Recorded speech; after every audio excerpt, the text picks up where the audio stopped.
நண்பர்களே, இப்ப நீங்க திரையில பார்த்துட்டு இருக்கிறது தான் அந்த அபிஷியல் நோட்டிபிகேஷன். இந்த நோட்டிபிகேஷன் நமது தமிழ்நாட்டில் இருக்கக்கூடிய சென்னை லொகேஷன்ல தான் நம்மளுக்கு வந்து ரிலீஸ் பண்ணிருக்காங்க. அர்பன் ஹெல்த் மிஷன் டிபார்ட்மெண்ட்ல தான் நம்மளுக்கு வந்து கொடுத்திருக்காங்க.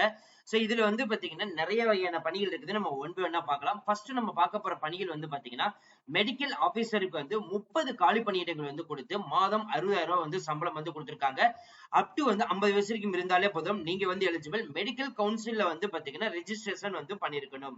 அதுக்கு அடுத்த போஸ்டிங் வந்து ஸ்டாஃப் நர்ஸுக்கு வந்து 32 காலி பணியிடங்கள் வந்து கொடுத்திருக்காங்க. மாதம் 18,000 வந்து சம்பளம் வந்து சொல்லியிருக்காங்க. நர்சிங் எடுத்து முடிச்சிருந்தாலே போதும், நீங்க வந்து எலிஜிபிள். மெடிக்கல் கவுன்சில் வந்து ரெஜிஸ்ட்ரேஷன் வந்து பண்ணிருக்கணும். அப் டு 50 வயசுக்கு இருந்தாலே போதும், நீங்க வந்து எலிஜிபிள். அதுக்கு அடுத்த போஸ்டிங் வந்து பாத்தீங்கன்னா மல்டி பர்பஸ் ஹெல்த் ஒர்க்கருக்கு வந்து பாத்தீங்கன்னா கிரேட் 2க்கு வந்து டோட்டலா வந்து 12 காலி பணியிடங்கள் அனௌன்ஸ்மெண்ட் வந்து பண்ணிருக்காங்க. மாதம் 14,000 ரூபாய் சம்பளம் வந்து சொல்லியிருக்காங்க. 10th 12th முடிச்சிருந்தாலே போதும். சோ அதுல எடுத்து பயாலஜி, பாட்னி, ஜுவாலஜி எடுத்து நீங்க படிச்சிருந்தாலே போதும், எலிஜிபிள் அப்படின்ற மாதிரி வந்து சொல்லிருக்காங்க. அப் டு 50 வயசுக்கு இருந்தாலே போதும், நீங்க வந்து அப்ளை பண்ணலாம். அதுக்கடுத்த போஸ்டிங் சப்போர்ட் ஸ்டாஃப்க்கு வந்து 66 காலி பணியிடங்கள் வந்து கொடுத்திருக்காங்க. மாதம் 8,500 ரூபாய் வந்து சம்பளம் வந்து சொல்லியிருக்காங்க. 8ஆம் வகுப்பு தேர்ச்சி பெற்றிருந்தாலே போதும், நீங்க வந்து எலிஜிபிள். அப் டு 50 வயசுக்கு இருந்தாலே போதும், நீங்க வந்து அப்ளை பண்ணலாம். சோ இதோடைய கண்டிஷன் ஆஃப் ஒர்க் வந்து பாத்தீங்கன்னா சென்னை கார்பரேஷன் லிமிடெட்ல இருந்திருக்கணும். 11 மந்த்ஸ் தான் வந்து டெம்பரரி பேசிஸ்ல வந்து எடுக்க போறதா வந்து சொல்லியிருக்காங்க. சோ பெர்மனன்சியா வந்து பாத்தீங்கன்னா எடுக்க போறது இல்ல. சோ கான்ட்ராக்ட் பேசிஸ்ல தான் வந்து எடுக்க போறதா அனௌன்ஸ்மெண்ட் வந்து பண்ணிருக்காங்க. சோ அப்ளிகேஷன் ஃபார்ம் எல்லாம் வந்து ஃபில் பண்ணிட்டு நீங்க அட்டாச் பண்ண வேண்டிய டாக்குமெண்ட் வந்து பாத்தீங்கன்னா பாஸ்போர்ட் சைஸ் போட்டோ வந்து ஒட்டணும், birth certificate, 10th certificate, 12th certificate நீங்க அட்டாச்மெண்ட் பண்ணணும். அதோட மார்க் ஷீட் வந்து மென்ஷன் பண்ணணும். அதே மாதிரி வந்து தமிழ்நாடு நர்ஸ் டிபார்ட்மெண்ட்ல வந்து நீங்க படிச்சீங்கன்னா அந்த மெடிக்கல் கவுன்சில் வந்து ரெஜிஸ்ட்ரேஷன் பண்ணிருக்கக்கூடிய அந்த சர்டிபிகேட் நீங்க வந்து அட்டாச்மெண்ட் பண்ணணும். இது வந்து டாக்டர்ஸ் இருந்தீங்கன்னா தமிழ்நாடு மெடிக்கல் கவுன்சில் ரெஜிஸ்ட்ரேஷன் பண்ணிக்கிட்டு டாக்டர்ஸ் அந்த சர்டிபிகேட் இருக்கணும்.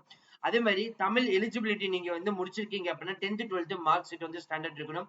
அதே மாதிரி உங்களுடைய கம்யூனிட்டி சர்டிபிகேட் வந்து பாத்தீங்கன்னா அட்டாச்மெண்ட் வந்து பண்ணணும். ப்ரூஃப்க்கு வந்து பாத்தீங்கன்னா ஒன்னு நேட்டிவிட்டி சர்டிபிகேட் ரெவன்யூ டிபார்ட்மெண்ட் வந்து கொடுத்தது, இல்லைன்னா ஓட்டர் ஐடி, இல்லைன்னா panchayat document, Aadhaar card, ration card, இதுல வந்து பாத்தீங்கன்னா ஏதாவது ஒண்ணு அட்டாச்மெண்ட் வந்து பண்ணணும் அப்படின்ற மாதிரி வந்து சொல்லியிருக்காங்க.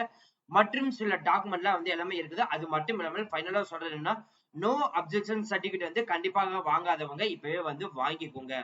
சோ ஒன்ஸ் எல்லாமே நீங்க ரெடி பண்ணிட்டீங்க, எல்லா டாக்குமெண்ட் ஜெராக்ஸ் எடுத்துட்டீங்க, எல்லாத்தையுமே ஃபில் பண்ணிட்டீங்க, உங்களோட சிக்னேச்சர் வந்து போட்டீங்க அப்படின்னா நீங்க வந்து 6/9/2024 சாயந்தரம் 5 மணிக்குள்ள வந்து பாத்தீங்கன்னா உங்களுடைய அப்ளிகேஷன் ஃபார்ம் வந்து போய் சேரணும். அப்ளிகேஷன் ஃபார்ம் போய் சேர வேண்டிய அந்த அட்ரஸ் வந்து பாத்தீங்கன்னா office of member secretary, CCUHEM, city health officer, public health department, 3rd floor, Amma Maaligai, greater Chennai corporation, Ripon building, Chennai 3.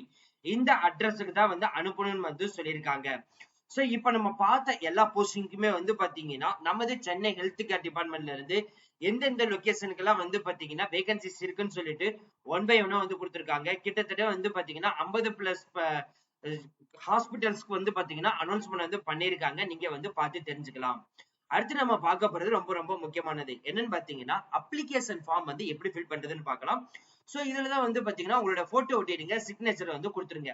என்ன போஸ்டிங் அப்ளை பண்ண போறீங்க, மல்டிபிள் அப்ளிகேஷன் போடுறீங்கன்னா மல்டிபிள் அப்ளிகேஷன் வந்து தனித்தனியா போடணும், ஒரே அப்ளிகேஷனா போடக்கூடாது. அதே மாதிரி வந்து நேம் வந்து கேபிட்டல் வந்து கொடுத்துருங்க, தந்தை கணவர் பேர் வந்து கொடுத்துருங்க, உங்களோட டேட் ஆஃப் பர்த் வந்து மென்ஷன் பண்ணிடுங்க. அதே மாதிரி உங்களோட ஏஜ் வந்து கொடுத்துருங்க, நீங்க என்ன படிச்சிருக்கீங்க அதோட கல்வி தகுதி டீடைல்ஸ் அந்த டாக்குமெண்ட் அட்டாச்மெண்ட் பண்ணணும். டிப்ளமோ அல்லது டிகிரி முடிச்சிருந்தீங்கன்னா அந்த டீடைல்ஸும் வந்து கொடுக்கலாம். அதே மாதிரி current address, door number, street, area, district, எந்த ஜோன்ல வந்து சார்ந்தவங்க, அதோடைய டிவிஷன் நம்பர் என்ன, அதே மாதிரி பெர்மனன்ட் அட்ரஸ் சேம் டீடைல்ஸ் அதவே அப்படியே மென்ஷன் பண்ணுங்க. உங்களுடைய ஆதார் கார்டு வந்து நம்பர் மென்ஷன் பண்ணி அந்த டாக்குமெண்ட் அட்டாச்மெண்ட் பண்ணணும். உங்களுடைய போன் நம்பர், இமெயில் ஐடி, கோவிட்ல வந்து நீங்க அஃபெக்ட் ஆனவங்கன்னா சோ அதுக்கான டாக்குமெண்ட் அட்டாச்மெண்ட் வந்து பண்ணணும். அதே மாதிரி வந்து கரெக்டாக வந்து உங்களுக்கு கோவிட் இன்ஜெக்ஷன் எடுத்திருந்தீங்கன்னா அந்த டீடைல்ஸும் வந்து எடுத்துக்கோங்க. டிரான்ஸ்ஜெண்டரா இருக்கீங்க, இல்ல மாற்றுத்திறனாளி இருக்கீங்க, ஆதரவற்ற விதவை இருக்கீங்க அப்படின்னா எஸ்சி ஏதாவது வந்து கொடுத்தீங்கன்னா அந்த டாக்குமெண்ட் அட்டாச்மெண்ட் பண்ணணும். ஒரு ரிலேட்டட் ஒர்க்கிங் எக்ஸ்பீரியன்ஸ் டீடைல்ஸ் ஏதாவது இருந்துச்சுன்னா அந்த டாக்குமெண்ட் மென்ஷன் பண்ணிட்டு அதே அட்டாச்மெண்ட் வந்து பண்ணணும். ஃபைனலா வந்து எந்த ஊர்ல இருந்து அப்ளை பண்றீங்க, டேட், சிக்னேச்சர், இதை எல்லாமே வந்து ஃபில் பண்ணி 6/9/2024 உங்களுடைய அப்ளிகேஷன் ஃபார்ம் வந்து போய் சேரணும். சோ ஃப்ரெண்ட்ஸ், இந்த வீடியோ கண்டிப்பா இந்த வீடியோ உங்களுக்கு வந்து யூஸ்ஃபுல்லா இருந்திருக்கும்னு நினைக்கிறேன். சோ இந்த வீடியோ வந்து யூஸ்ஃபுல்லா இருந்துச்சு அப்படின்னா லைக் பண்ணுங்க, ஷேர் பண்ணுங்க, முடிஞ்சிருக்கும் உங்க ஃப்ரெண்ட்ஸ் சர்க்கிள் எல்லாமே ஸ்ப்ரெட் பண்ணுங்க. அது மட்டும் இல்லாமல் உங்க ஊர் டிஸ்ட்ரிக்ட்டுக்கு நீங்க ஏதாவது ஜாப் வேகன்சி தேடிட்டு இருக்கீங்கன்னா கண்டிப்பா நம்ம சேனல் வந்து ஃபாலோ பண்ணுங்க. இல்லைன்னா உங்க ஊர் டிஸ்ட்ரிக்ட் வந்து நீங்க கமெண்ட் பாக்ஸ்ல வந்து மென்ஷன் பண்ணலாம். So thank you friends, thank you so much, all the best for your career.